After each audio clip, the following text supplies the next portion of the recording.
maybe, or something. I don't know. Well, one of these days, I, these rantings are going to become T-shirts, and these T-shirts will become profits, and then we can beat more dead horses. But until that day, welcome to Dead Horses, Episode 1, the year 2021. Dead Horses, where everything old is old again. That show you always used to mention, American Gladiators? yeah, American Go, go, Gladiators. go. Let's do it. Let's do it. Well, well, no, it's you're right, but the fact is TV is sort of changing to where it's trying to be more and more like the internet in certain ways. Oh yeah, with well, reality like the TV, entire dual it is, screen experience too. I've seen that a lot. yeah.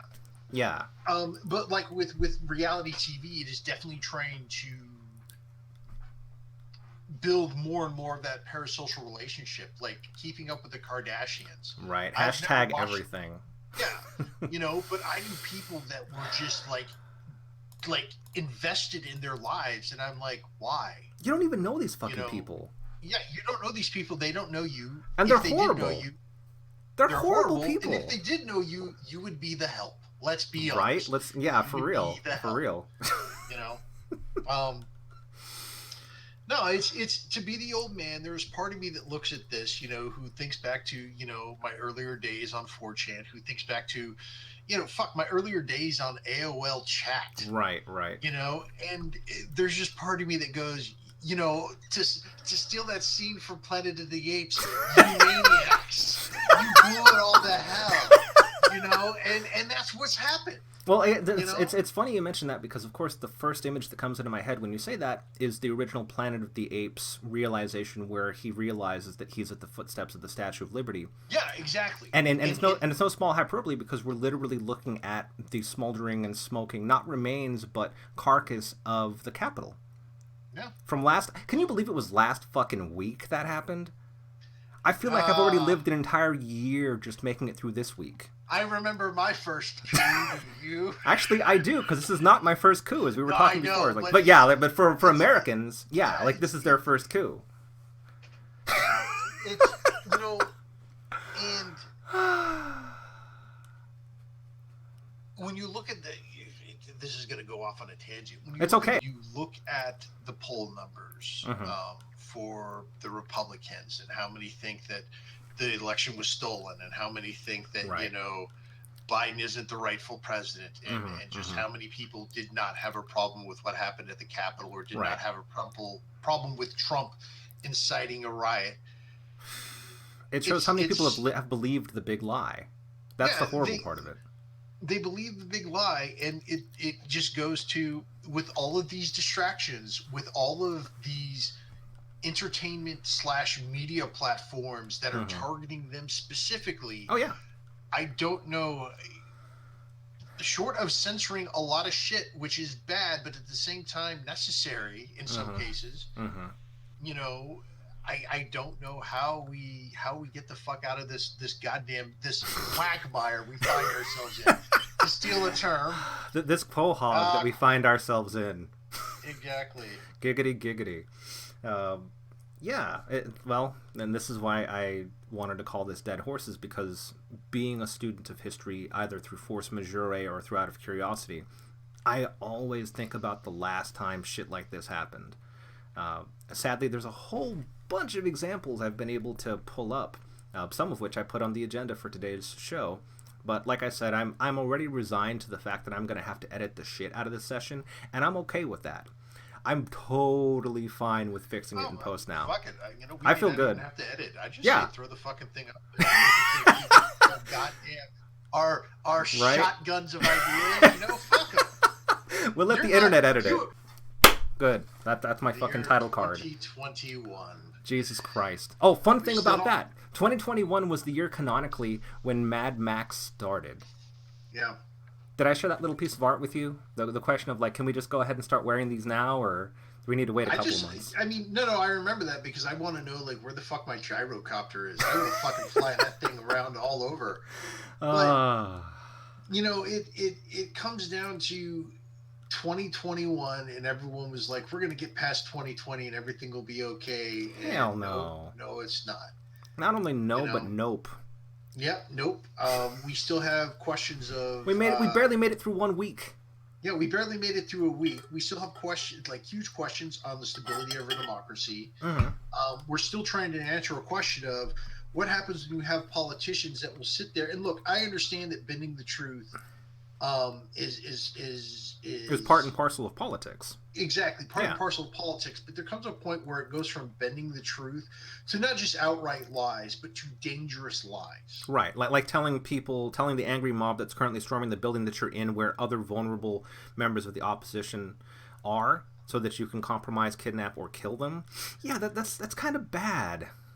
No, it's kind of bad. And when you continue to go, oh, we should look into these, allegations of fraud because, people are upset about, or believe that fraud occurred, but they only believe that the fraud occurred because you've been telling them that fraud occurred. Because you've been conditioning them. You've been conditioning them, and we're in this circular argument where no amount of, there is no authority, there's no way out of this bad faith argument. There's no way out. It's a negative feedback loop. That it's the snake eating its own tail, and that tail is full of bullshit. Yeah. The politicians are not going to suddenly go, "Oh, wait a second, my bad." Right. I was wrong. So how the fuck do you get out of this? It's super hard because Trump's not going to say that he lied, but that is the actual truth. We're dealing with the fact that even though Biden is now going to be president, we still have the rest of the world looking at us going, okay, so what happens when Biden isn't president? Should we put any stock in anything America does? Right. Because it can be erased every fucking 4 years. Right. The geopolitical strategy of it all. And that's why I was saying we live in a situation where American leadership has abdicated and fallen so far. I mean, we're going to be like England. We're going to act like we lost our great, like when Great Britain lost its great. Yeah, exactly. We're now just we're post great. We're not even we're not even America. We're just America. That's true. Like, but see, that's kind of the vision they were working towards the entire time. Whether or not they fully realized it, that was the unconscious ulterior motive the entire time. So at some level, they got exactly what they wanted. Oh, be careful what you wish for. Yeah. It's almost like that entire live in interesting times thing was onto something. May you live in interesting times. Thank you, China. Hello, the only superpower left out there currently. We're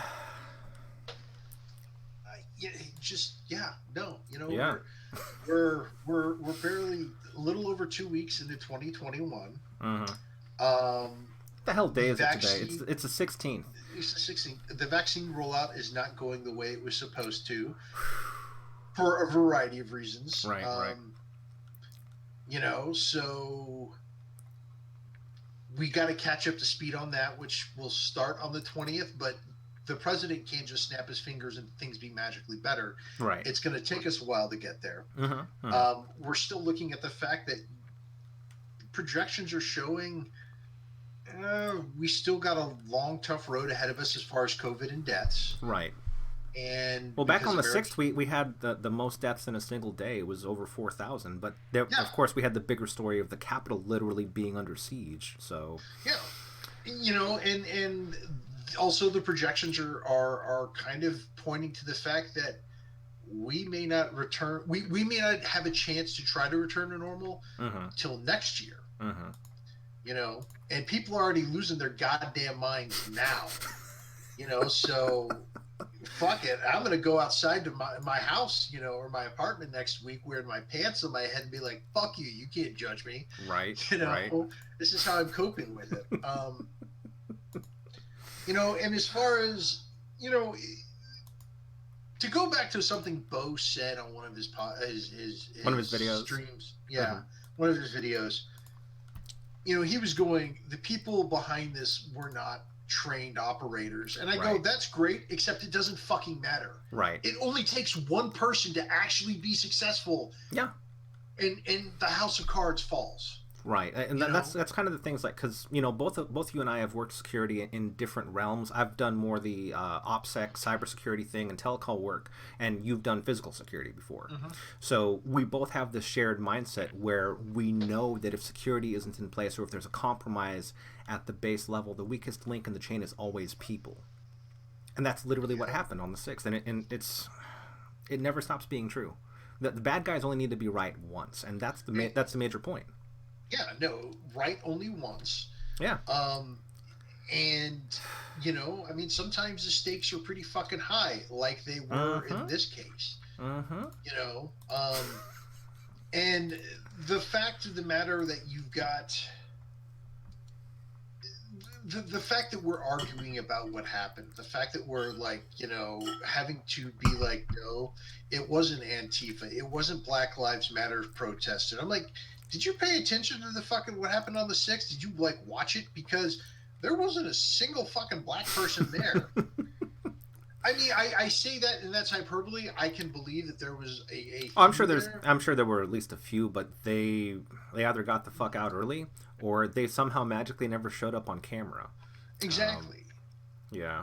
But I would imagine there were some black Trump supporters there. Although I thought it was funny because some of the video I saw, there was someone holding up a Blacks for Trump sign, but I didn't see a single black person around that person holding the sign.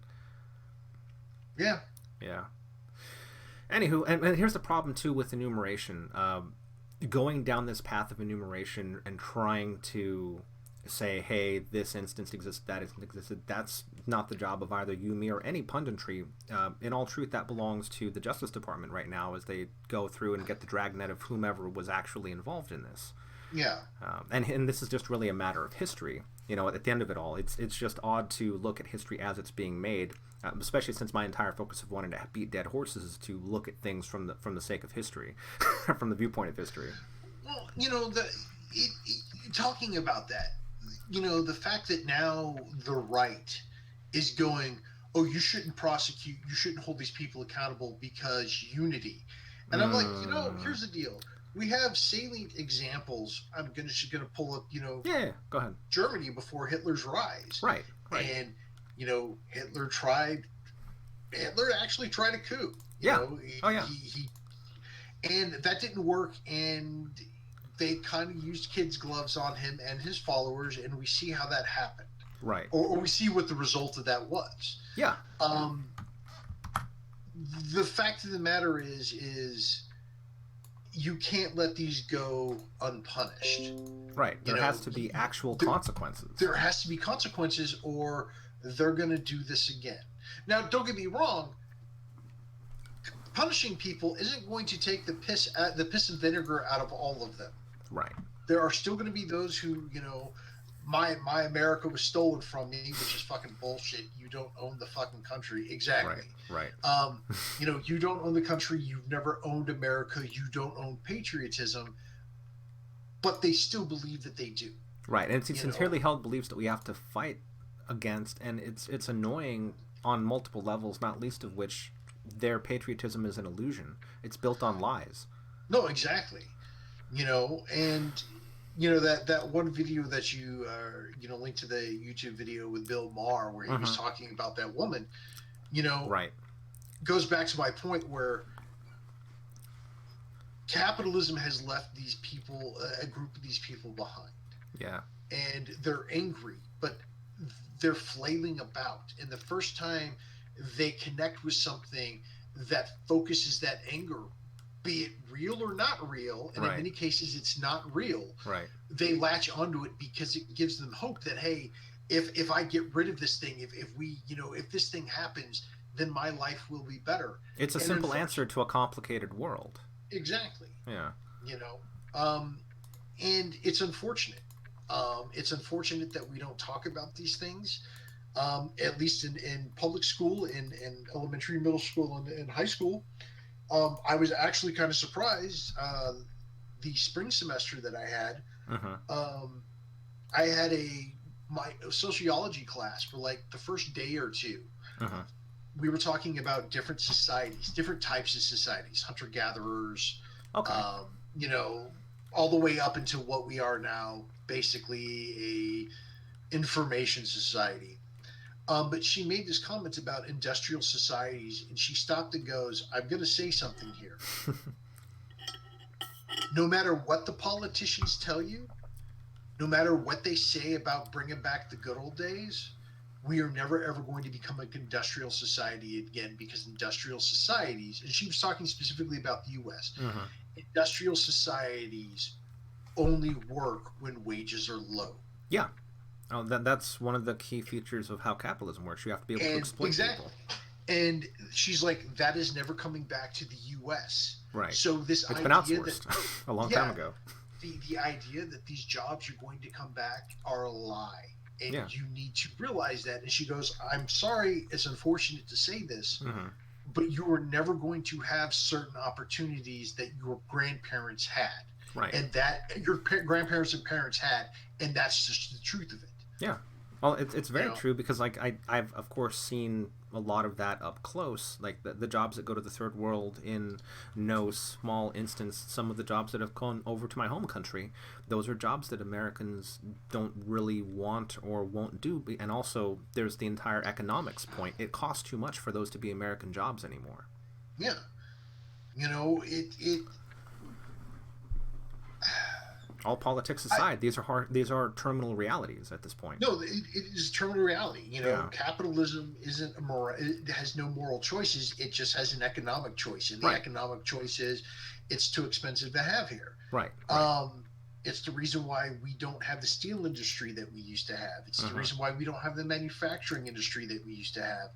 And I'm sorry, but I don't want to say that's the way it is because you can always change You things. could. It's at a smaller scale, but we're not going to have these macro level. We're not going to have company towns anymore. You know what I'm saying? Exactly. Yeah, that's just And not going to happen. to a degree, not having company towns is a good thing because Yeah. company towns are kind of a shitty thing. Yeah, just a Um, little. Like some company towns were built and they actually built fences around where the workers lived so they couldn't leave. yeah. They were just a shade short of being modern slaves, but they were comfortable modern slaves. Well, Um, when you don't see the bars, when you don't right. realize that those fences are bars, when you don't realize that, hey, we're paying you in company script and you can only buy things from the company store. The 2016 election, Mhm. and before that, actually, watching the 2012 election and Mhm. the 2008 election, um, and whenever a whenever a presidential candidate, be it like before or after the primaries, would go to like West Virginia or any of these mining states, Mhm. and all these people there talking about how they need these jobs to come back, and you're sitting there and you watch them, and it's like you're hoping for a yesterday that is never going to occur. Right. You're clinging to these hopes, Mhm. and then watching them basically suck off the owners of these mines who are doing everything to cut costs, not Yeah. caring about endangering the miners, Right.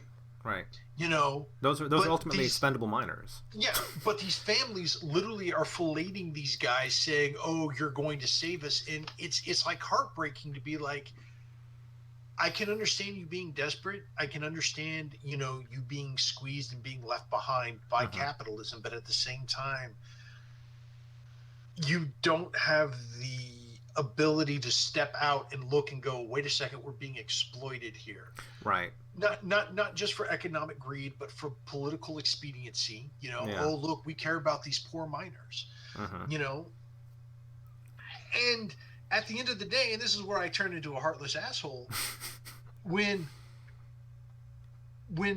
people of those communities turn down, the ability to train for another job, or to go to school to learn a different trade, and they're like, no, fuck that, I'm holding out for mining. There's a part of me that goes, okay, fuck you. You had that chance, you slapped it away. What more does society owe you? What more do we as people trying to help you? What else can we do, and why should we continue to do this when you said, fuck no, I'm waiting for a pony and a Right. rainbow and a pot Right. of gold. Well, the hard part is, and this is something I've found several times in different organizations that I've served, it's that entire will versus skill to adopt change and adapt with time. Because whether it's the professional realm or the personal realm, the survival is not of the fittest, but of the most adaptable. That's something a lot of people miss. That's a very basic pattern, because we have all kinds of weird creatures on this planet that aren't necessarily the most logical configurations, but they're adaptable for their niche. That's why Oh they yeah. persist.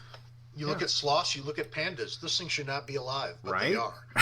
Well, they get some help from us sometimes, but like, well, things about like octopuses and sharks. One's super simple, one's super complicated. One's so complicated we barely know how to start answering questions around said octopuses. And yes, it is octopuses. Anyway. And honestly, I've made this comment before. I think the only reason why we haven't had a man versus octopus war is because octopuses have such a short lifespan. Mm-hmm. If they didn't have a short lifespan, I have no doubt that we'd be fighting, fucking octopuses in like, fucking mech suits, like storming the beaches. And I am down for that war. I would be okay with that. Like that's got to that. be the final season of Lovecraft Country. That's what I'm holding out for. Yeah. And you're right about the whole adaptability thing. I remember, and this was not one of my proudest moments. It's but okay. At the same time, I felt it was needed because of the individual. One of the forums that I used to go to, and the forum is still there, but they actually got rid of their politics section because it just it really got heated a couple of times. Yeah. But one guy was constantly sitting there. He's very, very conservative. Was talking about how, you fucking liberals want handouts and yada, yada, yada. And he was once telling a story about his father, and he was basically talking about his father had worked for a car company for years. Like literally fresh out of high school, was working for this car company. So he was a lifer, pretty much. He was a lifer. Yeah. And basically the car company, like laid him off. It was like, there you go, we're done. Don't need you anymore. Yeah. And he was sitting there and he's like, and when you've had a trade for 25, 30 years, you don't know anything else to do. And he's like, and my father just withered away. He wasn't able to get another job. Right. His the thing he'd been like living for, wasn't there anymore. And he just wasted away. And I went, he was upset about that. And the fact that he can't see what happened there, and the fact that, he would also level the whole, you just want handouts and yada, yada. I'm like, I basically wrote and replied to this story. I'm like, wow, sounds like your dad was waiting for a handout. It's this. Yeah. Yeah. And it was a shitty thing for me to say, but I was also trying to point out to him that the thing that you were accusing other people are the thing that you wanted for your father. Now I understand that, it's part of your clan, part of your family. It's personal. It's hyper personal. It's a person, somebody who's close to you. So we all kind of turn a blind eye to the hypocrisy of, I want this for this one person, but fuck all the rest of you all. Right. But it's that tribalistic urge. Yeah. That tribalistic urge, and I was trying to get him to see that. Let's just say that I got several death threats that day.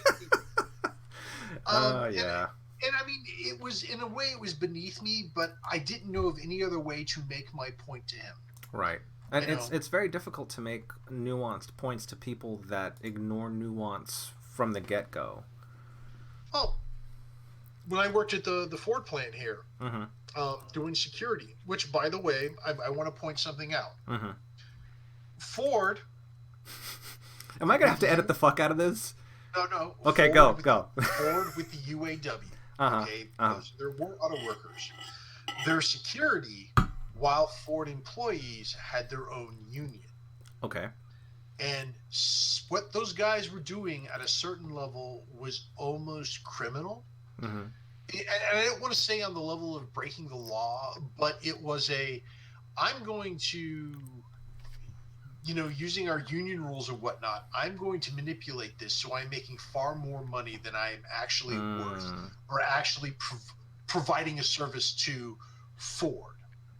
After a while, and this is why my company got brought in, the company I worked for, Ford, trying to save money and keep running as a business, they basically said, all right, we're going to have to basically get rid of security in-house and have a contractor pick it up. It's a very familiar pattern. Well, so the UAW said, well, they still have to be union union members to work on the plant. Okay, fine. So we're union members. Okay. However, the pay scales and everything are no longer there that they used to have with having it in-house. So you're saying worker protections and guidelines that are for normal union members don't apply to outsourced people? Yeah.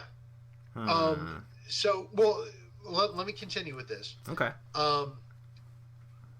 Basically, PPAN was the union that the security apparatus fell under. And when PPAN found out that, hey, it was going to be outsourced, the security was going to be outsourced, they went to the UAW and said, we really need your help at the bargaining table. And UAW basically said, go fuck yourself, because they understood that what Ford was doing was going to save UAW workers. So remember, all of us are union. Some of us are just more union than others. You see this, though. It didn't just stop with security. Yeah. The Ford plant that I worked at, and if I understand correctly, all Ford plants have this. Are you still under NDA, by the way? I got to ask are you still under NDA, by the way? No. Okay, I just need to know how much of this I'm going to have to cut and post. It's been long enough, and even if I am, I don't give a fuck. Fair enough. Let's keep on going for it. The Ford plant have a medical staff on board, like on site. Okay. Because you're dealing with heavy machinery, you're dealing with, when something goes bad, somebody gets hurt really, really bad. You need... Right, these are industrial accidents, so... Yeah, potentially industrial accidents, yeah. And they had their own union and were making good wages, and they basically outsourced them to do the same thing. They did the same thing with their cafeteria staff. Okay, all the usual hub and spoke I would expect. A lot of those non-essentials, because they do the same thing in the military. I got a chance to see that up close when I went to an Air Force base, because the Marine Corps for the longest time kept a lot of MOSs, military occupational specialties, in the Corps, because we're a smaller service in general. But when I got a chance to cross-train on Army and Air Force bases, I saw a lot of that outsourced to civilian contractors. Exactly. Yeah. So the UAW does this. Now I'll get to my point. You're good. Keep going. When I started working there, we're still union members, so we have to pay union dues. We got certain benefits by being like it was some great benefit, and I don't remember what it used to be, but I could buy a Ford vehicle and get a special super discount. And I'm like, that's great, but you guys are paying me $10.50 an hour. Oh, that's right.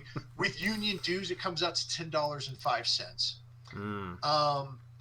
But I will always remember this. We're talking about nuance and just the inability for some people to go, wait a second. Because I did not drive a Ford vehicle, I had to drive or park in the farthest lot away from the building. Because of optics. Partly because of optics. But, but if you bought a Ford truck, you could park wherever you wanted. And basically what it comes out to is, I was told time and time again, because I drove a Chevrolet, a little S10. Hey, you still kept it American. Yeah. And there's part of me that goes, if Ford made a vehicle like this, I would actually think about it, but you don't, so fuck you. Well, I mean, they made the Ford Ranger, but anyway, that's neither here nor there. Anyway, go on. But I was told many, many times by people that, by UAW workers when they, when I parked in that far lot and I was walking to our building. Yeah. Was this whole, you should buy Ford, you should support the plant, yada, yada. And I'm like, where the fuck do you people spend your money? Where do you spend your paychecks? And he's like, well, that's none of your... And I was told many times that's not my business. I said, fair enough, but let me tell you something. If you go to Walmart and buy shit, you're not actually buying American. You're buying Chinese most of the time. Yeah. And other developing countries. Yeah, other imports. Yeah. Because it's no longer it's no longer feasible under capitalism to make those products here. Right. So you're not actually supporting America. What you're actually telling me is support you. Right. Because you're not going to support America by your fucking paycheck. Right. But it's also very hard to support America because so few things are made here. So it's that entire catch-22 thing. This is true, but it was more of my point of a yes, we're in a globalistic economy, or global economy. Yeah. So yeah, getting things made in America is really hard. But the fact that their version of support America ended at the fucking at the plant. Right. That's as far as their circle of good faith and trust went. Exactly. Everything else was just kind of like whatever. I don't see it. And you know what? It's one of those things where dealing with talking with some of those people at the plant who like third, fourth generation, UAW members. Yeah. Who were so disconnected from reality, about what other people were making, or, the idea of, because of their discount, man, I knew UAW members who had like 4 or 5 vehicles, Wow. For like 2 adults and 2 kids. Well, the vehicles are cheap for them. I mean, why wouldn't you buy them except for the taxes and the upkeep and the maintenance? But I would also imagine those are people that are paid at a higher rate of $10.05 an hour. Oh, God, Jesus, man. Yeah. So those benefits actually meant something materially to them, as opposed to someone like you who was much lower on the totem pole, just making it on the 10.05. This is true, but it was also one of those things where it's like, to them, tomorrow never comes. It's always, it's always everything's coming up Millhouse every day as far as they're concerned. And this inability for them to see this nuance of you wanting me to support you, but you not supporting America. The fact that you had janitors that were making far more than that they actually provided in services to the company. And I understand that, yes, with the union, and I'm not trying to take things away from them, but at the same time, I'm like, there's a reason why U.S. Auto companies, their vehicles on a whole, are more expensive than foreign imports because of these legacy costs. Right, and the legacy costs also contribute to a lack of R&D to make, even today, newer trucks coming out will have less features than their foreign competitors. Yeah, for the same price point. Yeah, and this also goes back to adaptability. Right. The U.S. automakers can only adapt so much because they have the UAW. Now, don't get me wrong, unions are a good thing, providing worker protection and fair wages and not allowing unfair working practices. However, at a certain point, the UAW is only interested in supporting the UAW. Right. And also there's the bigger question of competition, because this is something that I know we've talked about before when we'd worked for a certain OEM, in that it's unfair competition, because we're playing by a set of rules and morals and ethics that foreign and global competition doesn't have to observe. And they also have the added advantage of not having to pay their people as much as American workers. So, we're kneecapping ourselves by trying to be good, responsible, ethical companies, which is why it's no small surprise all these years later when you hear about all the lack of corporate responsibility, because it doesn't pay, or at least within how things work now, it doesn't pay to be ethical. It doesn't. Yeah. And I was actually thinking about this, the other day. I'm like, what would it take for the American auto companies to actually say, fuck this, and move everything out of country? Well, they have to a certain degree. The entire NAFTA thing, to a certain degree. Like, of course, they're not going to divest completely from America, because that would feel like a moral betrayal. But we know that there are a fair amount of vehicles being made across the border. Oh, no. North or south. This is very true. But there was just part of me that's like, at a certain point, if they, and I understand it would be like a betrayal. Although, to be fair, the auto companies have done that before. And that's before we even get to technology, which, think about Apple. Like, they make so much money by playing every single lawyer and accountant hack in the book to not pay taxes. Well, but I I wonder, once again, it was just a thought exercise, and I don't think it'd ever come in. I'm not saying I want it to happen, but I'm like, if the American auto companies could actually just get rid of the UAW, and once again, I'm not advocating for this. I'm like, what all would change? What would change? Well, their labor costs would fall dramatically. They wouldn't have to provide. I can kind of answer that because after having gone through shifting between large corporate companies and then going back into the startup world, that's not a theoretical. I've seen what they do to workers.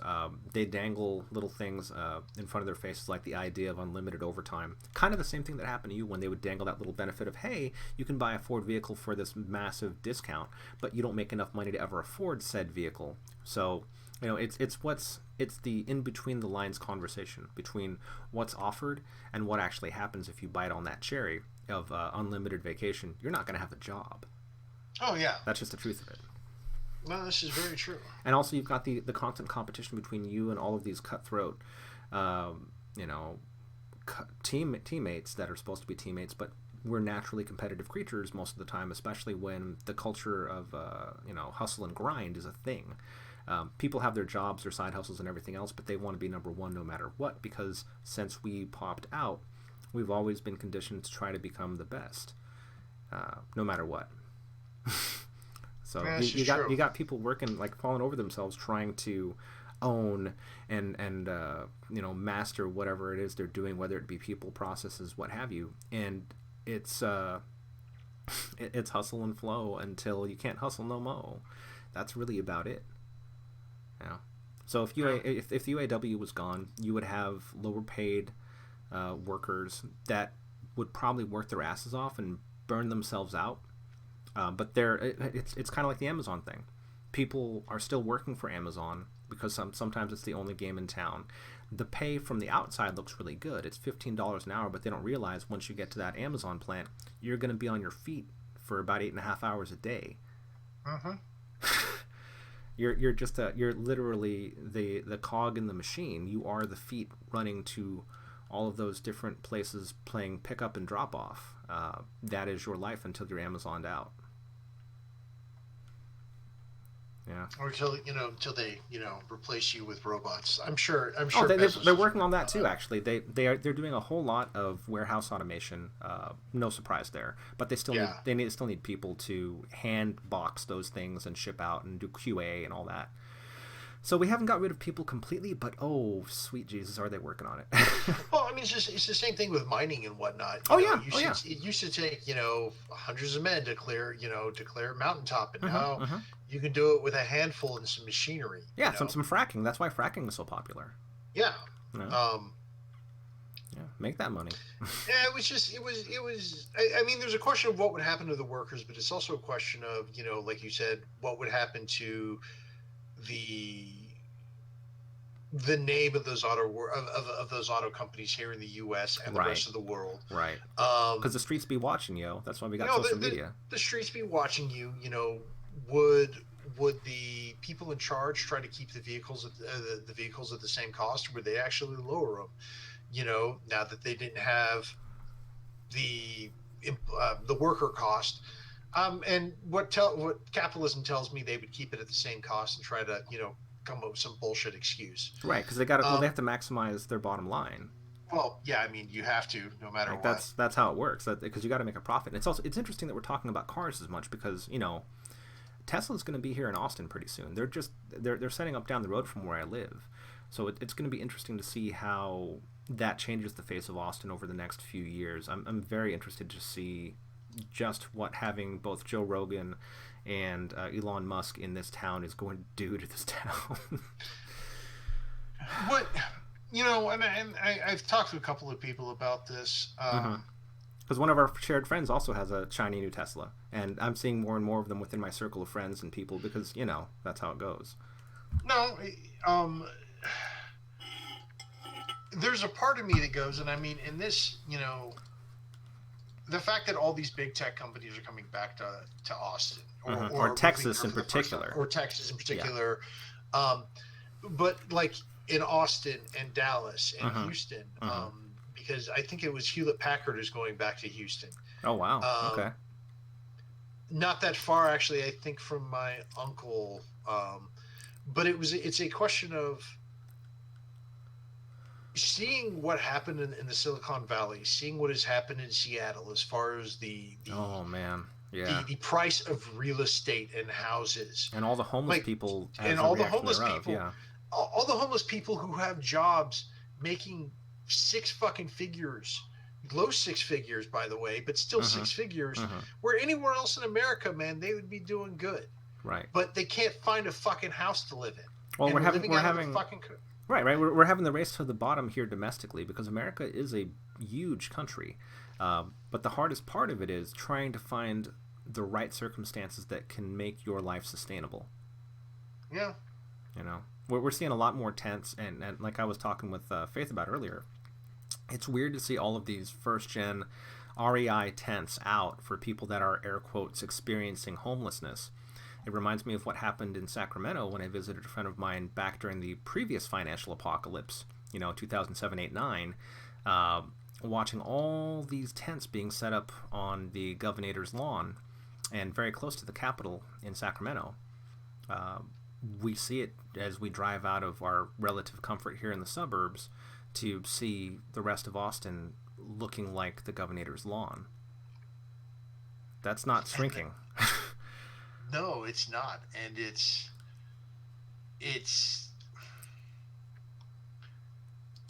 it's one of those things where, and I know I'm going to sound No, go for it. That's why we're going to beat these dead horses. Beat them. Beat them. this Get that horse. this is not a scene that you ever thought you would see in America. This is not something that, Right. as children, that we're like, oh, this is a common occurrence. No, the fact Right. that we're seeing this. Well, that's why I'm remarking on it. Like, this is not something I would have ever expected because both Faith and I came here as immigrants.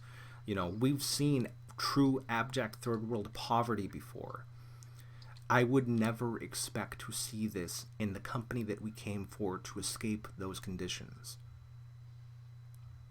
Yeah.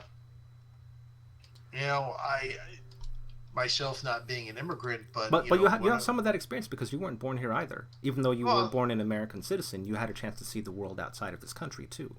Well, no, I mean, I think I was not in South Korea long enough for that to actually occur. But I will say, when my mom was stationed in Fort Bliss in El Paso, Texas, you have Juarez, Mexico, right across the border. Right. Like, literally, there are sections of El Paso that you drive down the interstate and you look across and you can see,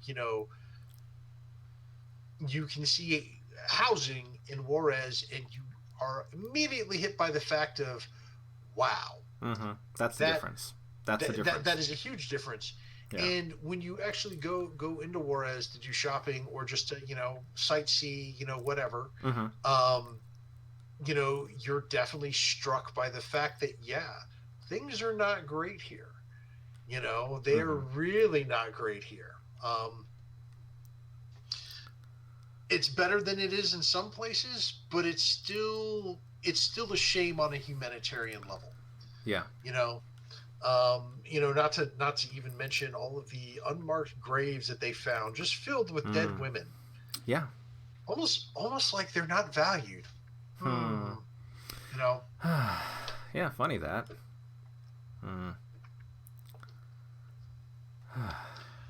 Well, that's just been an uplifting talk. It sure has.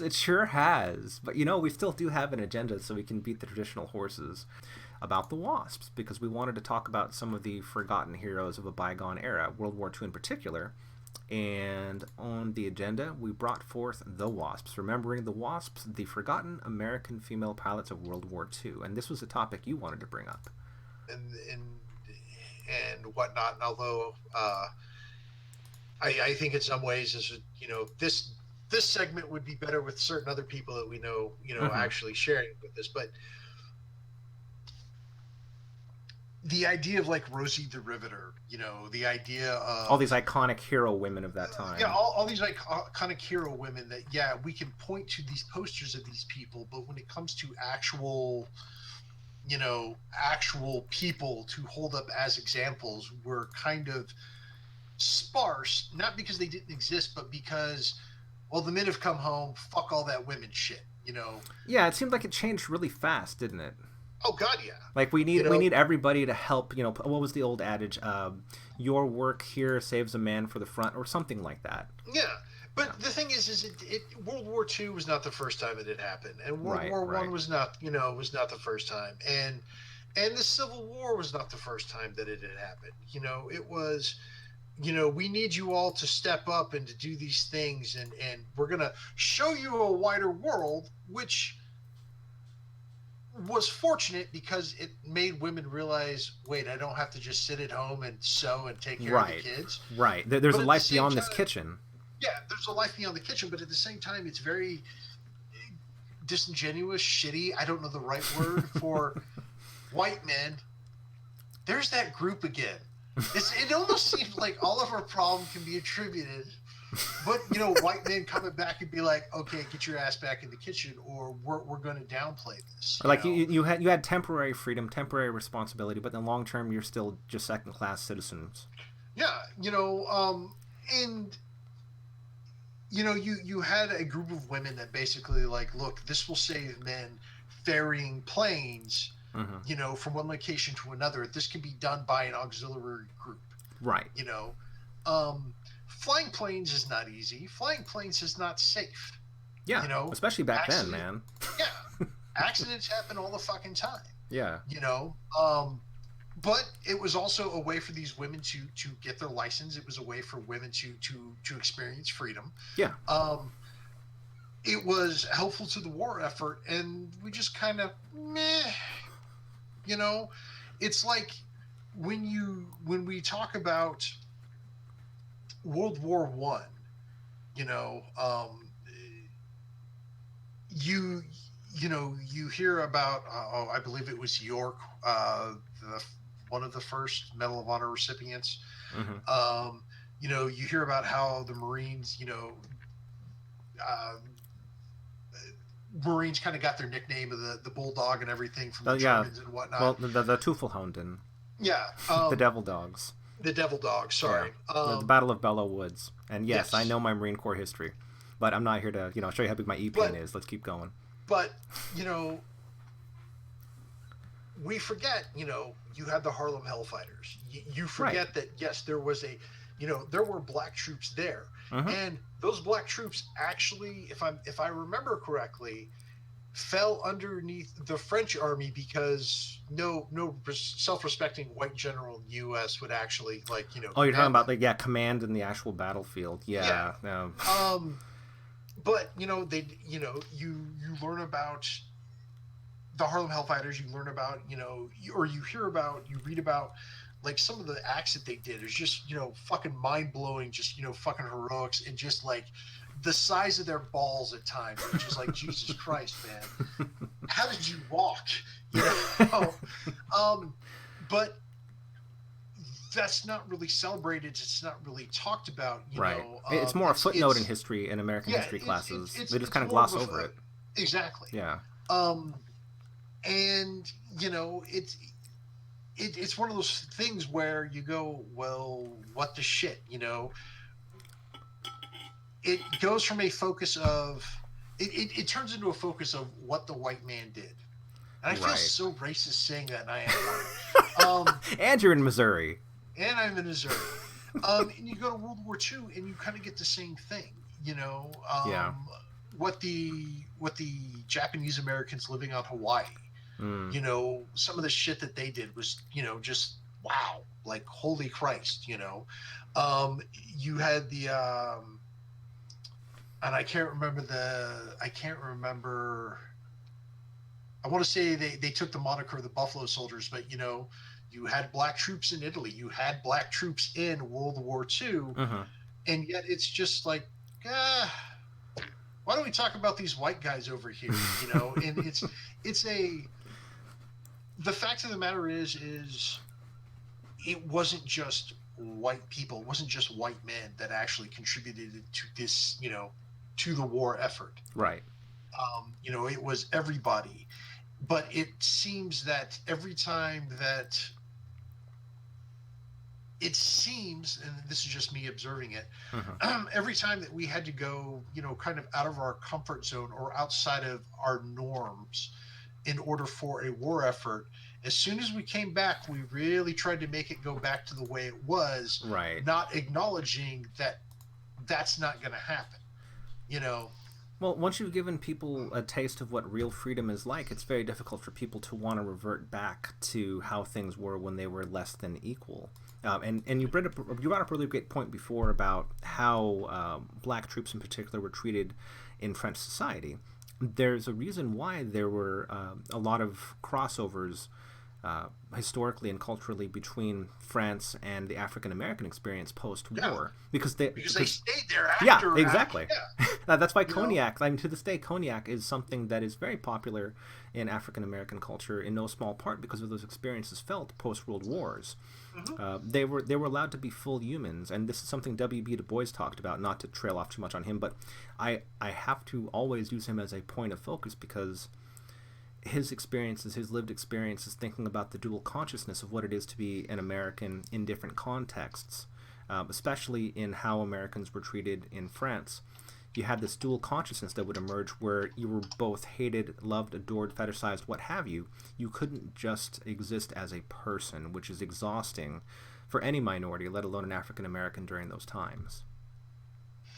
No, I mean, look at the the contrast. I mean, this contrast isn't even Right, the right. right word. You can't even get Look a at the hamburger difference. in your hometown, but you could go to Paris and be treated almost like you're royalty. It's incredible. Josephine Josephine Josephine Baker. Baker, yeah. She was brought to the U.S. after having an amazing. I don't want to make it sound like she was in the twilight of her career, but hmm after I mean, she also served in the being, war, but yeah, even when we talk about her time as a showgirl, yeah. even aside from her service for the U.S. military, just her as a showgirl is just still phenomenal. Anyway, go on. No, exactly. But her being, the celebrated, entertainer in France, she was brought over to the U.S. to do shows, hmm and basically, it was this huge contrast of her being just this amazing thing in France, but because she was in America, basically every racist instinct that every critic, everybody who went to her, I'm not going to say everybody because that's a Right, hyperbole, but right. the the the feeling of that is I can't even repeat it because it's just so goddamn horrible. But basically, there was a huge difference of, in France, she's this amazing person, and when she gets to New York and she's doing the shows, that a lot of people were not happy that it was, to put it mildly, a lot of people were not happy that a black woman was up on stage hmm in the roles that she was doing. Right. They didn't want black girls to be winning Exactly. for a whole lot of Um, time. and you talking about jazz, the hmm evolution of jazz occurred in part because of France, because those black Americans stayed there after World War I because they were treated as humans. Yeah. um and if it weren't for that, what jazz turned into would never have occurred. Yeah. you know um it's I think, to me, what I'm trying to say is this is just another example of our society, hmm of our country, never ever wanting to address things, never ever wanting to talk about Well, things. getting so It, close to the point, but yet shying away before you actually get exactly. that kill, before you actually get that point of satisfaction where you have a real through line conversation. Yeah, We skirt the fact around of it. the fact of the matter is women basically, I don't even want to say stepped up. Women filled the roles of men in manufacturing and in various other jobs and industries, hmm in the U.S. during World War II. hmm They got a taste of what life is outside of the kitchen, Yeah. and Real what it's equality. like. Yeah, real equality. Yeah. And Real the opportunity, war's over. We want you to go back, hmm and we don't allow them to actually be fully function, full members of society hmm until the 70s, the 80s, and even then, they're not really full members of society for Right. you Well, know a it takes variety it of takes reasons. years before that's normalized. No, I know, but the fact of the matter is, had we started in the 40s and the 50s, we'd be a lot further along than we are now. But we never ever want to go. Wait a second, you know, Yeah. when you look at Black America as a whole and everything that they have done for the U.S. and maybe the reason why is because white America has built up this myth that we built it ourselves. I don't know. Well, the entire Just bootstrap saying. thing, that Yeah, the bullshit. whole the magical bootstrap theory. Right, right. The boomer Um, ass bootstrap theory. um, the fact that they have done all these things that they have contributed to our wars. They have fought in our wars, and we don't even we don't. My brain will catch up here in a second. It's okay. Like I said, I'll cut it in post. You're good. To hell with post. They take part in wars that the U.S. finds itself in, or starts, one of the Right, two, right. and we don't even accord them the full citizenship, full equality. Right, the full dignity of what it is to be a human being. Exactly, and we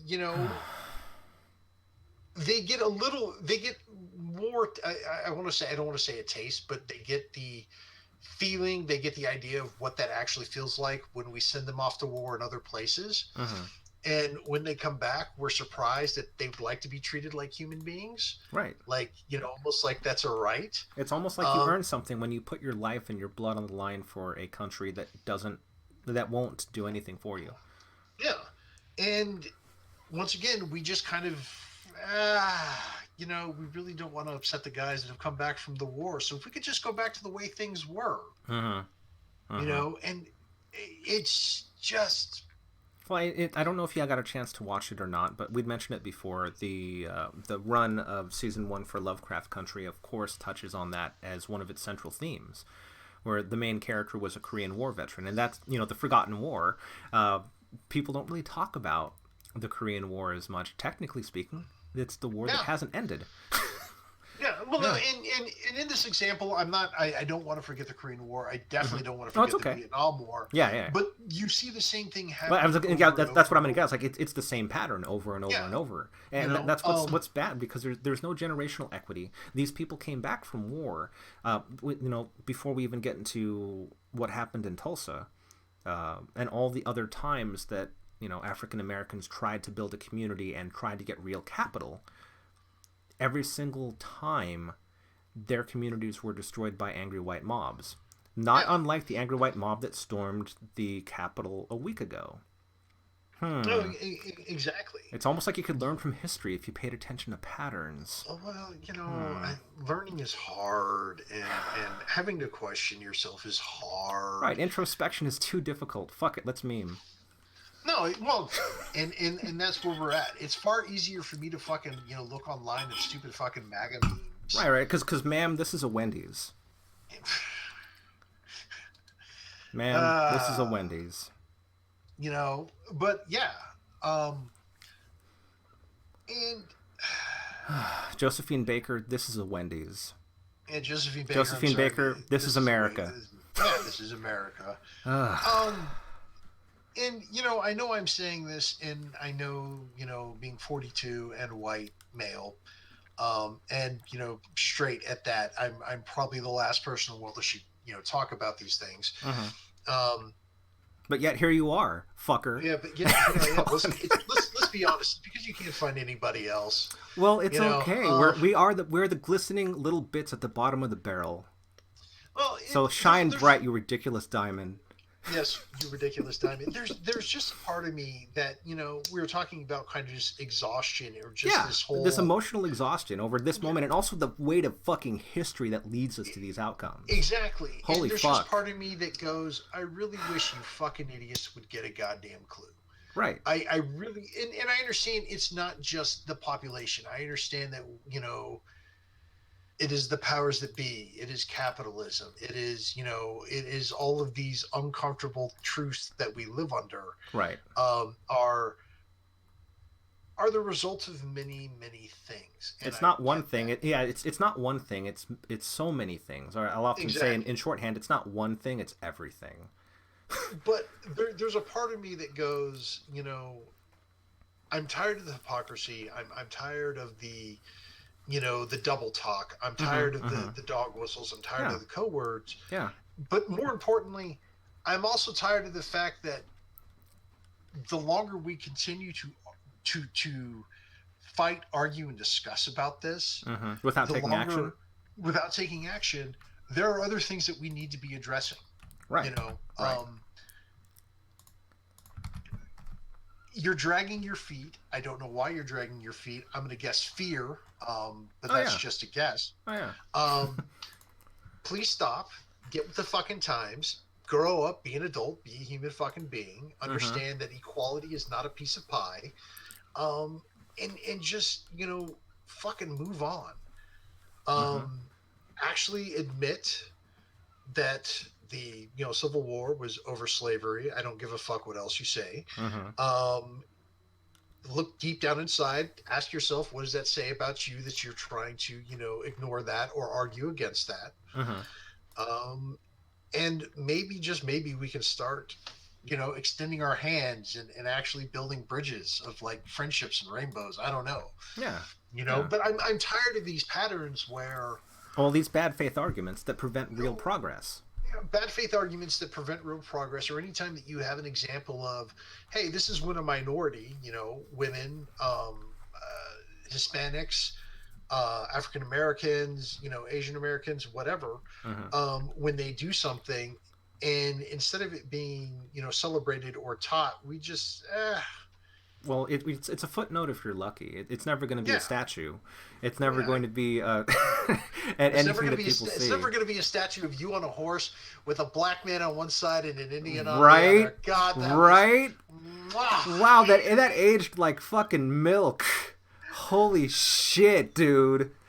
Yeah. So this entire awareness thing that might have looked bad. It looked bad then. I mean, wow. Yeah, the optics were not good on that one, no matter like how you looked at it. No matter how you try to beat that horse, it doesn't look good. But it's great because the other topic, of course, is one that the dead horse I've been riding around on for decades now is about truth and reconciliation. That's the hardest thing in the world, but that's also something that other countries have had to do historically in order to get to a point of parity, because we've already pushed people so far in opposite directions and different distractionary tactics that people can't agree on base truth. We are not in a post-truth world. We never will be. We will always have history to contend with. Truth doesn't stop being true just because you stop paying attention to it. But the hard part, what you go on to, is it's do we have to beat the truth into people? So, but here's the deal. Here's the deal. I can sit here and say, that's the wonderful thing about truth, or science or facts. It doesn't care what you think, but we still have Holocaust deniers and neo-Nazis and all these other horrible bad faith actors. And that's the point. Right. Is the truth, facts, actual reality, you can just ignore that and go on your happy fucking way, and we've seen that works. Well, up to a certain point, until terminal reality happens, like what would happen on the 6th. There were people that were on the Republican side that eventually had to say, hey, this happened, it was not Antifa, I saw these guys in person. And I will say, yes, you're right up to a point, because but there's still people that are going to pay damage control. There's still a large amount of people that refuse to believe that. Yeah. Oh, yeah. Because of their worldview. And, I think this is where me and you differ on this. Okay. I will agree with you in truth and reconciliation. However, there's part of me that, I just keep looking up at the wall of the doomsday clock going, oh, fuck. And we're not talking nuclear war, but we are talking about, really bad things. Well, yeah, we still don't really know as we record this what's going to happen between the 19th and the 20th of this month. Yeah. That's next week. We're 4 days away. Well, it's the 16th, so 4 days. Yeah, 16th, 4 days. Yeah. We're 4 days away. But I'm also talking about things like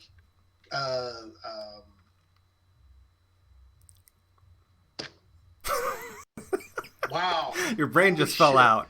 It fell out. I'm also talking about things like the climate. Oh yeah. I'm Yeah. also talking about things like all the major macro level topics that affect our lives. That affect our lives at a planet scale. That on a planetary scale, that people are able to just go, well, fuck you, I don't believe that. They hand wave it away. Enough of them. Yeah, they hand wave it away. The problem is literal flat earthers. What the fuck? Anti-vaxxers. What the fuck? Exactly. Jump in a volcano, you dumb bitches. People that think Steve Gutenberg's an actual actor. What the fuck? I'm going to hell for that one. Hi, Steve.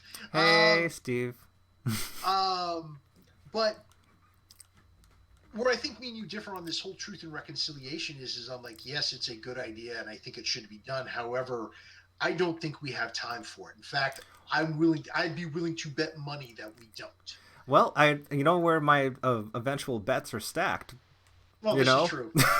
It's not that I haven't planned for those contingencies. In fact, my entire time horizon is built around that seemingly unavoidable endpoint, and it's unfortunate. It's very unfortunate. For those wanting to know, his plan is he's building an Acme rocket in the backyard. Exactly. I got the sleds and everything. It's ready. It's almost ready. Off to Mars before Bezos or Musk get there before him. I got to MVP the shit out of that rocket, but I'm going to make it. Just you wait. Just you wait. Wile E. Coyote. Super genius. Exactly. No, and I understand that. There are just times where, you will say the only thing that works is truth and reconciliation. And I agree with you that you can't keep putting a Band-Aid. And it's not even a Band-Aid. We literally just keep putting a sticker with a happy face on it. I was going to say, like, it feels like that, or we're skipping the Band-Aid phase altogether, and we're just putting lollipop in the mouth of the public to shut them up for a little bit. It's a distraction lollipop. Yeah. It's either a lollipop, and if we're lucky, maybe a shot of like painkillers to make the hurt go away for a while. Or at least on the surface. On the surface, it doesn't actually solve anything. It festers into QAnon, and it festers into people that, and in France. It festers into the Yellow Coat rebellions and all these different groups that splinter off. And I'm not ever going to say that the Yellow Coats are similar to QAnon. Not at all. One of them actually fights for something more equitable. But these fringe groups happen because of people not being listened to, not being acknowledged as people. Riots are the language of the unheard. Where did I hear that before? It's almost like someone said that. Someone historical that was then later shot. Huh. I wonder if that'll happen again. Yeah, maybe. I don't know. So about the 20th. About the 20th. About the 20th. Wow. It's one of those things where I kind of don't want to watch it. I kind of don't want to watch the news. I want it to. I want the inauguration to happen. I want I want the baton to be passed off without problem, and seeing as Trump is not going to be there because he's a fucking man-child. Pence is going to be there, but Pence was... They literally set up a gallows for the vice president. This is not hyperbole. So the Hard Times actually had this article where it's like, I finally figured out how to get Ted Cruz to do everything I want him to do. Just call his wife ugly. When you have someone who is so fucking self-serving, as Pence, as Ted Cruz. Right. When your boss literally tells a crowd of people to go fucking kill you. Right, Mortal Kombat style. Finish him. Mortal Kombat style. And you're still licking his fucking boots. There's a problem with you as a person. Yeah, because you have no backbone. You never have. You're if you're so opportunistic that even with your life on the table, that's not enough of a chip for you to take care of yourself. And I could be mistaken on this. It wasn't just Pence there. There were other members of his family at the Capitol when that attack occurred. Yeah. The fact that you're okay with, because you can't just tell me that they would just go after you once they realized they had your children, your wife, your grandparents, whatever. Yeah. You can't tell me that they wouldn't use that to force you to do what they wanted. Right. But in the Republican fan fiction or the QAnon fan fiction of how it goes, there were people that were honestly led to believe that Mike Pence had some overriding, heretofore undiscovered power granted to him under Great Overlord Trump that would allow him to put and commission Trump in office. That doesn't make sense on any planet. No, it doesn't. But that's part of that is an amendment to the big lie that was already told, that somehow these elections were not fair, that they were a fix from the beginning. And when you've been spouting that same lie over and over and over to people that only listen to you, they won't have anything else to believe than the one thing that's feeding them. And the only thing that's feeding them is hate and ignorance and lies. Yeah. Well, the fact that they don't, and here's the deal. I'm not a constitutional scholar, but I at least have a general idea of how our government works. Or it should, ideally. Or fair enough, how it should. Yeah. And the great lengths that the founders went to split power up so that not just one person could. They didn't want a tyrant. They didn't want a king. That was the entire point of breaking off. They didn't want a king. They didn't want someone who could make someone a tyrant or a king. Right. No kingmakers here. This is a republic. Kingmakers. This is our republic. Yada yada yada. Yeah. Yeah. And we come full circle back to that thing about talk and reconciliation. Truth and reconciliation, yeah. Truth and reconciliation. TNR for sure. And I just don't see how that can be done in a short span enough time for it to actually make a difference to these group of people. Right, and so but my entire point against that is it should never happen over a short span of time. It is a work of decades, and for all the countries that currently observe TNR practices, they're still working through it. No, and I understand that. And don't get me wrong, I'm not doing the typical human. I want the fix now. The very American consumerist thing where, hey, I want an instant answer. This will never be an instant answer because it took them. It took the other side a long time to get people this mushy-minded. Like the old. I don't know if I shared this with you or not, but there was the old video that the U.S. government made in 1947 about "Don't be a sucker," that intentionally called out. It was a PSA against fascism, and how fascism took hold. And you've probably seen this before, I would imagine, somewhere along the line. In some form or another, yes. Probably. Yeah. So you get the general gist. Is like it goes back to that old quotation. When they came for the socialists, I didn't say anything, and then yada yada yada on down the line. And when they came for me, there was no one left to speak out. Spoiler alert, that shit just happened. No, exactly. And so I'm not trying to act like your typical American of like I need a faster way to boil my eggs or right. or whatnot. Right. As seen on TV, I want that. Seen on TV. My point is I don't think we have the time to wait, and there's part of me that goes, if we could somehow isolate those people and remove them from any process that gives them a vote. And I understand that sounds horrible. No, but what you're saying is separate but unequal. Well, let's try that tactic. Since separate but equal didn't really get us that far. Let's try separate but unequal. Let's put those fuckers in a bucket. Instead of stars, Crabistan. They can all be crabs in a bucket in their own special Crabistan.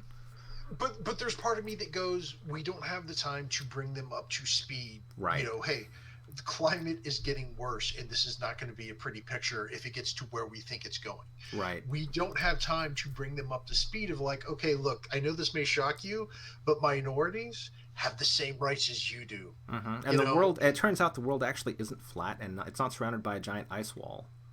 Yeah. And, the universe is heliocentric. Yeah. Mm-hmm. Well. And all Galileo, but all these things were, and I think this is where me and you have our biggest difference is in the fact that there's a clock ticking, and I realize this, and maybe I'm being a doomsayer, maybe a doomer. I'm being a doomer. I'm being a doomsayer. I'm overreacting, but at the same time, I don't think I am.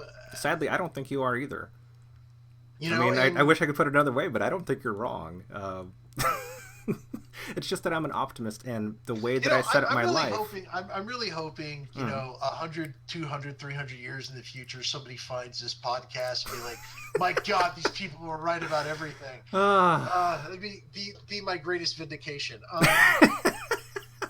Well, if this survives into YouTube 4 or whatever it becomes, when we just intravenously take music, drugs, and AV data into our new brain receptors, this will be an oldie but a goodie, beating dead horses, because a lot of this is super predictable. Things are going to get horrible.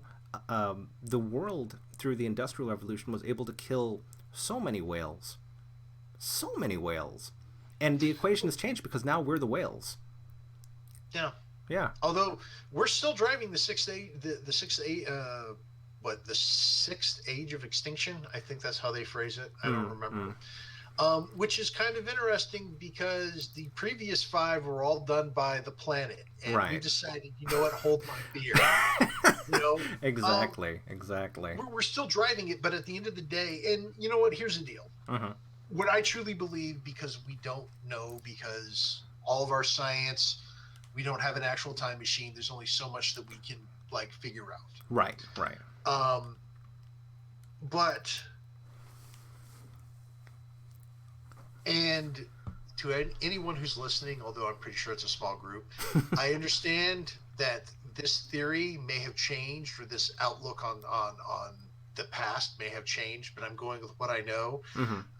As of today, if there is a different model, if there's a different viewpoint or viewpoints, I'm curious about them. But put them in the comments below. Engagement. Yeah. Engagement. Like, comment, subscribe, below. Bitches. There, I fucking said it, YouTube. Are you happy now? But the idea that due to the world trying to kill us because it realized we are horrible monsters. Right, we're the viruses. The viruses that, you know, our ancestors were down to a band of anywhere from 200, 2,000 to 20,000. And we somehow... The Homo sapiens versus Cro-Mags epic. I know what you're talking about. Oh, exactly. Yeah. But we ended up destroying these other creatures that would have otherwise been smarter and hardier built than us. It wasn't so much that. It was, through... just due to climate change, at least that was the theory. We were more adaptable than the Cro-Mags were. We were more adaptable. Yeah. But the fact of the matter is we went from a band of anywhere from we'll say 200 to 20,000 people. Yeah. We were a smaller slice than they were. We're almost 8 billion right now. Yeah. We're killing the planet. There's part that's I don't think it's wrong to look at humanity as a virus. Yeah. In certain regards. Yeah. Well, if we're not going to be stewards of the environment, it's hard to judge us otherwise. But I have no doubt that humanity, because we are adaptable, will survive to some degree. But I think that building a society again will be very hard, if not impossible. And well, when you say society, because there's different ways of extracting that, especially in our current consumerist meta. There are many approaches for the definition of society. So we're talking about material comforts. I see that as being the thrust that is usually the security blanket most people run back to. So I don't think that we'll actually talk honestly about the things that have brought us to this point. I think instead we will placate people into a comfortable numbness. No, and that's fair enough. But what I mean, when I say that I think that we might be able to build society again, the fact that instead of it just being people living on their own fucking compounds. You mean civil society, right? Yeah, a civil society. Okay. But all indications, and once again, if this has changed, if science has changed their mind, I'd like to know. But all indications prove that, or have pointed to the fact that if we go back in technology, the ability to make things, the ability to understand, just a tiny bit, we're going to be stuck in the Renaissance age for forever, because all of the resources, the easily gotten resources, those have been mined already. We would be stuck in the Renaissance age, not able to leave the fucking planet, Basically, what I'm saying is, yeah, I think humanity would live through the oncoming, climate crisis, Mm-hmm. but it's not going to be in any shape to actually do anything more than just scrabble for survival. Well, And that's it. you don't think we'll make it beyond the first K level of society? Like I Yeah, forget the exact point, but yeah, like the entire galactic scale of things, so that we're like 0.75 ish maybe on the K scale. and that Uh, would probably go. I think that would probably go. I want to say if we're lucky, yeah. if you can actually get fusion to work. Mm-hmm. Is it fusion? I think Sustainably, you're. Yeah, like sustainably. full I control think of you go fusion, up to. I yeah. think you go up to one. Well, we get close because Um, the grade for that is being able to use 100% of our resources sustainably. It's that yeah. sustainably part that we keep stumbling over. Well, I mean, sustainably, man, that is not good for the fucking bottom line. Fuck that shit. Fuck those sloths. Fuck those fucking butterflies and owls and what. Fuck human beings too, because I mean, Yeah, that's we just need who cares? Teslas. Yeah, we need Teslas. Yeah, Although I wanted to go back.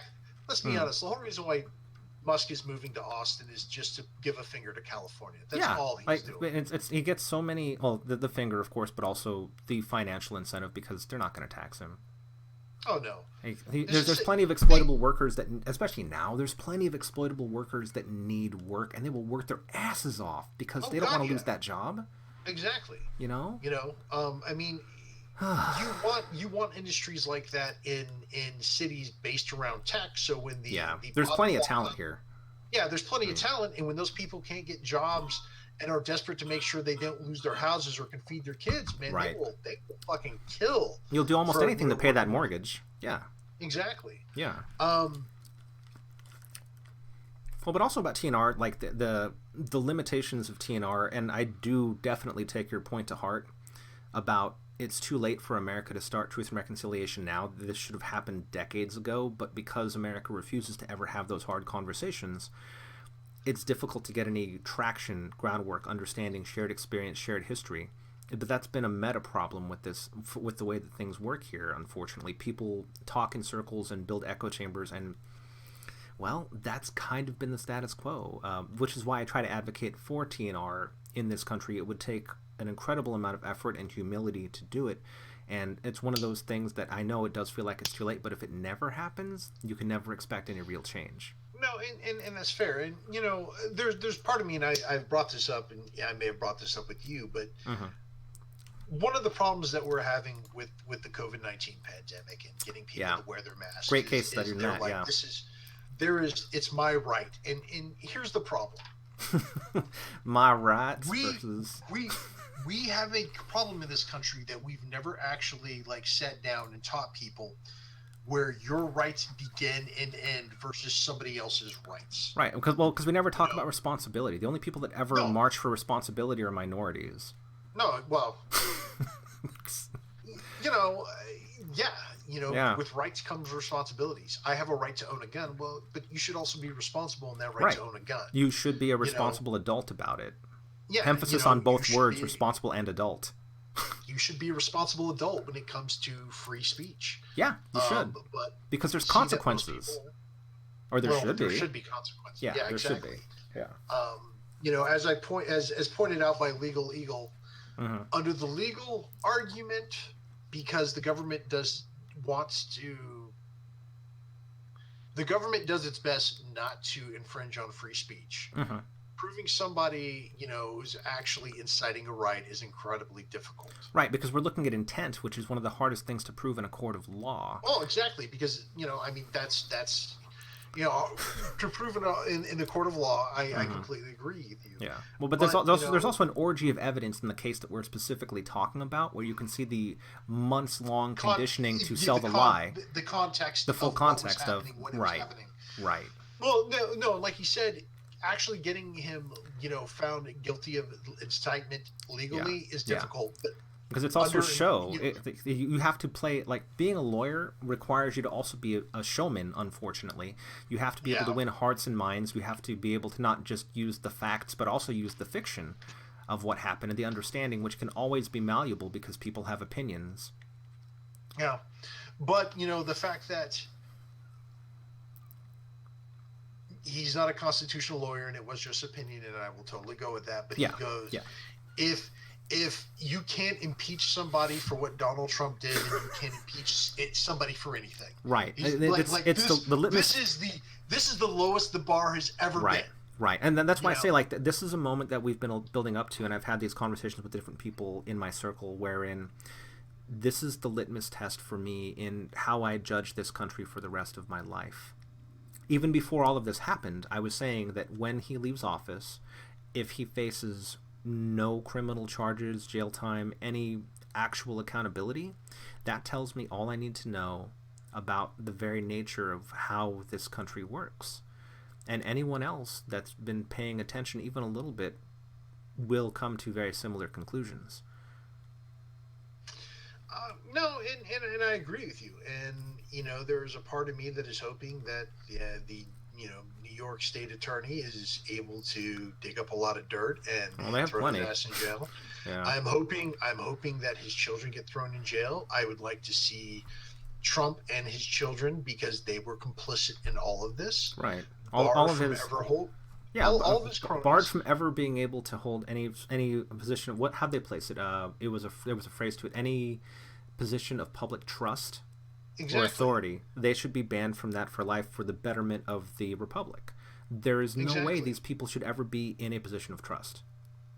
Yeah, and I understand that to a segment of our society that these people are the chosen by God or whatever the fuck it is. Right. Whatever bullshit excuse you have to make up to justify it. Whatever pretzel you need to put yourself into in order to justify a literal horrible sinner.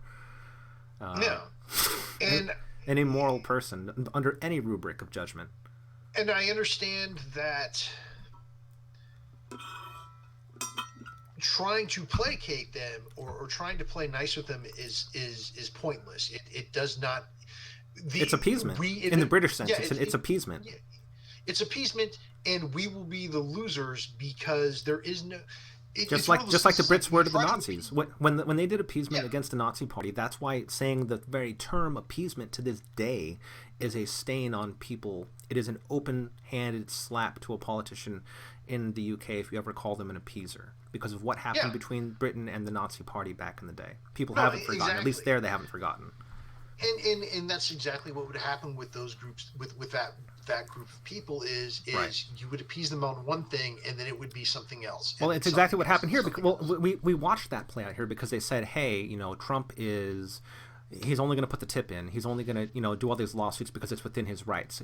We're going to do the recounts, then it's okay. Well, we're only going to do another set of recounts, then it's okay. Well, now we're going to take over the Capitol, and it's okay because we own this country. No, that's not realistic because, again, they're being motivated by that lie, that original lie that this is somehow an unfair election and it was stolen from them because Trump made it personal. They didn't just steal the election from him. They stole it from you, supporter. They made you nothing again. But all of that is a lie on top of all the lies that live on Trump Mountain.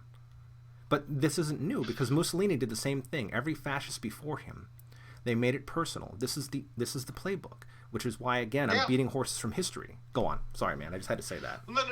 No. It's not new. This is not new. None of these tactics are new. It isn't new. It isn't new. And it's funny how when Trump got elected and basically the left was saying we really need to unite, the right, for the most part, and I understand this is hyperbole, but for the most part, well, nothing's hyperbole anymore. Fuck you and your feelings. Right. Well, that's literally what was said. Yeah. No, exactly. And now that the left is going to be in power and actually wants to for maybe a season or two. They're too disorganized to hold on it for very long, but let's see how far they. I also have to say it's because the global definition of left. America doesn't have a left-wing party. No, the center right. But anyway, go on. That's my answer. And I understand that, but I'm saying the left as far as American politics. Right. And I could go into a 20-minute diatribe of what that actually means. The Spectrum, Overton window, etc. Dolphins, money, all that. What I'm saying is now that the left has both houses and the presidency, and is saying we're going to hold you accountable for the shitty things you've done. Right. It's amazing now the right is saying, but you need to unite us, and you holding us accountable. Right. It's the bad faith argument. Yeah, it's the usual bad faith argument. Yeah. But it's gotten them this far. So I mean, No, exactly. strategically speaking, you almost can't knock them for doing what's consistently worked, because the left in this country is not the left; it's the center right. Yeah. As pointed out by that video with Dave Maher, and it's like, Bill Maher, you mean? Yeah, Bill Maher, where 169% interest on a fucking loan. Right.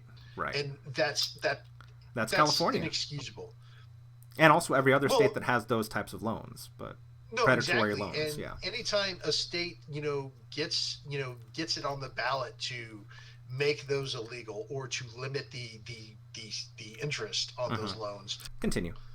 But it's it just shows, like he said, the swamp is everywhere. Right.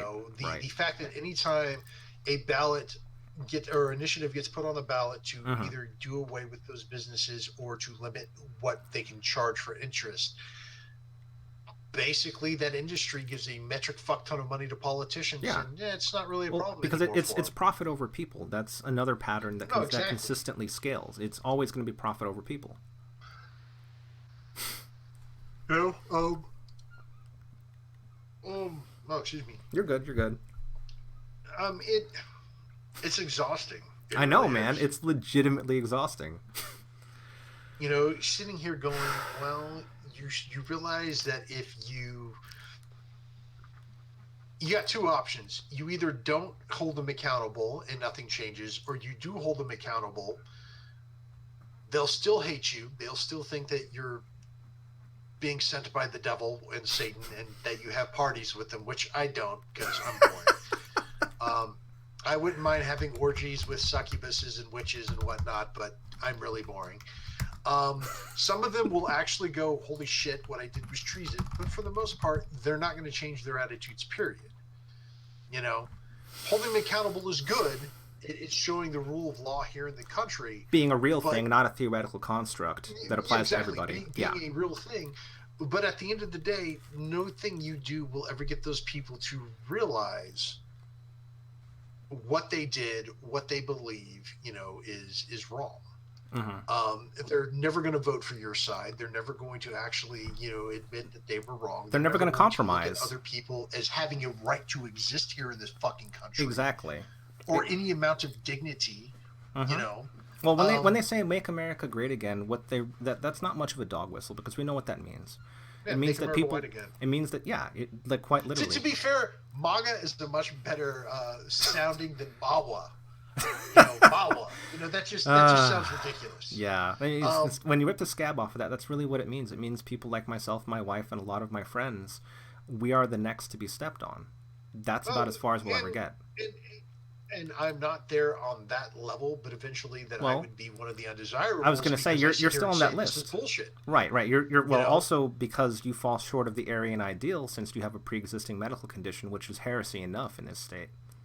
And I don't have blonde hair and blue eyes. You sure don't. You Russian bastard. Yeah, Russian bastard. Although, there's part of me that also wants, I was going to start singing the Lumberjack song from Python. Well, that's going to have to be for our special sing-along episode. Yeah, sing-along we have episode. to do a musical episode. We have to. Hey, you fucked it up. There's going to be a full karaoke episode. It's going to happen. It's going to happen. But I'm telling you now, I am going to sing the role of Gaston from Beauty and the Beast. Okay? I can only get so hard. Please do that. Please. It's look, I understand by us sitting here and talking about America, it makes it sound like we think that the rest of the world is amazing, and it isn't. Yeah, speaking as a first-generation immigrant, it certainly isn't. There's a reason why people left their home countries and tried to come here. It's to avoid situations like the 6th, sadly, but we are. And I get that and I understand that, but what I'm saying is it's not like I sit here and I go, the EU has it all figured out, because there's a lot They sure of problems don't. They sure don't. It's not like Canada has it figured out, because Canada's kind of running into the same issues we do as far as wearing masks and being responsible human beings. Brown face. Yeah, brown face. England definitely does not have it figured out. I'm looking at you, Bojo. Well, but that's the thing, though. Like I've said before, it's always people all the way down So, what our challenge will immediately be is figuring out what kinds of people you can live with and making decisions you can live with for the long term. You know? I think mine's going to be the Swedish bikini team. I'm pretty sure I can coexist with them. Well, I mean that might be difficult. That could have a certain degree of unforeseen challenges, but that would be an interesting a deep dive for another episode. And with that, we should probably think about ending this first episode, then I'll do all the editing later. So do you want the end, or am I going to get the end this week? Before we get to the end, there's something, Okay, go ahead. I'm going to be honest. I wasn't entirely like prepared for today. Then you showed up. Then you showed up prepared. Well, but talking about the WASP, and I think it's something we'll need to go back at another time. But We've got time. Well, for now, depending on next week. Yeah, this is true. Fuck, man, the world could end at 5 o'clock today. So I got to get this shit out there. Or nobody will know our true genius. No one will have known that we talked about beating horses to death again. But go on. My mom became a nurse because she'd always wanted to be a nurse. But during that time, the only two things women could be teachers, secretaries, or nurses. Really, that's all they were allowed to be. Yeah, they had limited options in their skill trees. Yeah, very very limited options in their skill trees. My mom became a nurse. And eventually mom joined the U.S. Army, and she did a tour in Vietnam. And she did 20 plus years. I want to say it was like 21 years in the U.S. Army, full time or active duty. Sorry. Yeah. And as a kid, I could never understand why my mom was always tired. She just was always tired. And as I got older, I understood that my mom, suffered from basically PTSD. Yeah. Or as they called it back then, shell shock, because, they didn't really have the words for it. Shell shock was World War I, World War II. Did they have PTSD after Vietnam? I think PTSD was around Vietnam. I don't know what they called it for Korea. This is something we should look up. Yeah, that might be an interesting topic for later. But she would constantly have dreams where she was back in Vietnam in a field hospital and just 18-year-olds basically talking to each other, hey, hang on buddy, you're gonna get home, just hang on, and other things, and I know that left a mark on her. And the amount of books that have been written about nurses, not just in Vietnam but actually during wartime, and medical staff and what they go through is small compared to the number about books written about warfare. Right, because people want that valor and that glory on the front line. Well, exactly. Yeah. But at the end of the day, and I'm not just saying this because it's my mother, although this is one of the reasons why I know about it. Is it's a segment of society that should probably be more explored, that should actually have their contributions realized before they're dead. Say, hey, look, the things that you went through are actually valid, and recognize them as people, and actually go, we should probably get you help for what you went through, rather than just making it another footnote of history. Yeah. Because that's what it turns into. Well, it's a difficult thing where, like, nurses obviously are affected by this. In the Marine Corps, we had corpsmen because we don't have medics. But yeah, because everyone has to be a rifleman. Exactly, every Marine a rifleman, and you have all these people that served in different branches. The medical support staff, especially in field hospitals. I mean, MASH is not enough. These people come back, and a lot of them also. I don't know if it was the case for your mother, but when she got out, did she pursue any civilian medical practice at all? Well, but when she got out of the service completely, did she do any civilian medical service, or did she leave that field altogether? No. She definitely. Sorry, I missed that part. Yeah. No, she stayed in nursing. She started working for a hospital.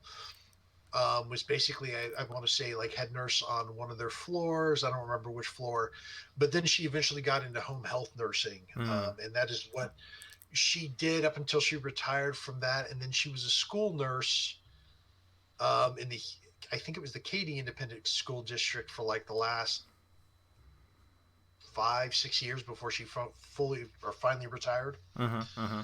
So yeah, no, she stayed nursing. Period. So it was a lifelong vocation for her, and she had that level of Oh yeah. dedication that started from her youngest professional years. Yes. Yeah. And there's just a part of me that goes, the idea that we sweep these things kind of under the rug, not because they're shameful, but just because they're not exciting or they're not. Well, they haven't been heroified really until kind of Well, yeah. recently, where people are trying to make, for example, this is more a UK thing than a US thing, but people who work in the National Health Service in the UK, they're making that a hero role, and they're trying to essentially deify, or I guess as close as you can in a secular field, deify what they do, and we shouldn't talk down on that. I never will. Those are the people that are going to make the world a better place, especially in our current situation, fighting through the coronavirus. We have that in the US to a certain point too. It's not as unified since we don't really have a national health service in this country. But all those contributions, all those people, and you know this too because a lot of Filipinos end up in medicine. I have doctors and nurses in my family too, and my mom was one as well. But it's this through line where these are people that aren't often seen in high regards because these are the people that are cleaning up blood, cleaning up poop from all these different horrible situations. They're cleaning. They're cleaners. They're ultimate cleaners. Oh, they're ultimately cleaners, and let's be honest. Here in the U.S., well, and most of the world, but definitely here, our heroes are our sports, our athletes, our movie stars, right? But there's also part of me like we obviously don't have it here in the U.S. because people couldn't be bothered to wear a mask. I know. And I know. The fact of the matter is the number of medical professionals that actually got COVID here in the U.S. because lack of PPE and the lack of lack of resources actually following lack of resources, lack of people actually following guidelines and protocol. Protocol is not optional. You can't call somebody a hero and say I love the job you're doing and at the same time do your best to endanger them. It doesn't work that way. Right, you really can't have it both ways, and that's really this big thing about trying to dismantle the big lie, which is the problem of our moment, but it's also a problem that we can see replicated across history. That's actually what needs to be written on America's tombstone. You can't have it both ways. Yeah, it really should be. Yeah. Wow, that was depressing. Well, on that cheery note, which one of us is gonna talk us out for this week? It's the first one of the year. You were so excited to do it. You do it. I'm giving it to you in a pretty package with a nice bow on it. Go for it. Well, thank you. I'm glad that I get this. All right, so I am going to take us out on a song by the Flight of the Conchords. Yeah. I'm going to talk about two hip-hop rebels. They call me the hip-hop-potamus. My lyrics are bottomless. Mm-hmm. And with that, folks, we will see you next week. I'll fix it in post. This has been Dead Horses.